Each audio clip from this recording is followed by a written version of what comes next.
ശ്രദ്ധിക്കുന്നറിയോ? നമ്മൾ ഇവിടുന്ന് ശബരിമലയ്ക്ക് കഠിനമായ വ്രതമെടുത്ത് ചില ആൾക്കാർ പമ്പ മുതൽ, ചില ആൾക്കാർ എരുമേലി മുതൽ കാൽനടയായിട്ട് പോയി അവിടെ എത്തി 18-ാം പടി കയറി സന്നിധാനത്തിന്റെ മുന്നിലെത്തിയപ്പോൾ ആ ഭഗവാന് ശ്രീകോവിലിന്റെ മുമ്പിലെത്തിയ ഒരൊറ്റ കണ്ണുകൂട്ടല, നല്ല പോലെ കണ്ണുകൂട്ടി പിടിച്ചു. അന്നേരം പോലീസിൽ പിടിച്ചൊരു തള്ളലും. അയ്യോ, ഞാൻ കണ്ടിട്ടില്ല, നമ്മൾക്ക് കാണാൻ പറ്റിയിട്ടില്ല. എന്തിനാ പോയത്? കാണാൻ. അവിടെ എത്തിയിട്ട് എന്താ ചെയ്തത്? ഒറ്റ കൂട്ടൽ. പിന്നെ എങ്ങനെ കാണുക? അങ്ങനെയാണ് ഇപ്പോഴത്തെ സമ്പ്രദായം. ആ സമ്പ്രദായം നമുക്ക് മാറ്റേണ്ടതാ.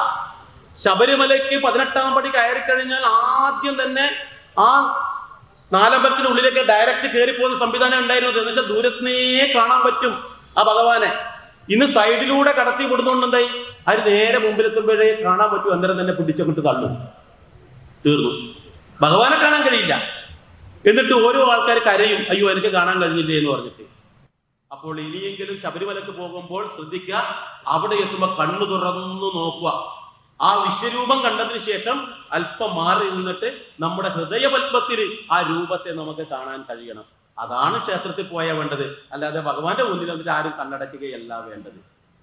ഇങ്ങനെ ക്ഷേത്രത്തിലായാലും വെളിയിലായാലും നമ്മുടെ ആചാരങ്ങളും അനുഷ്ഠാനങ്ങളും കൃത്യമായി പാലിക്കാത്തത് കൊണ്ടാണ് നമ്മൾക്ക് ഏറെ ബുദ്ധിമുട്ട് വരുന്നത്.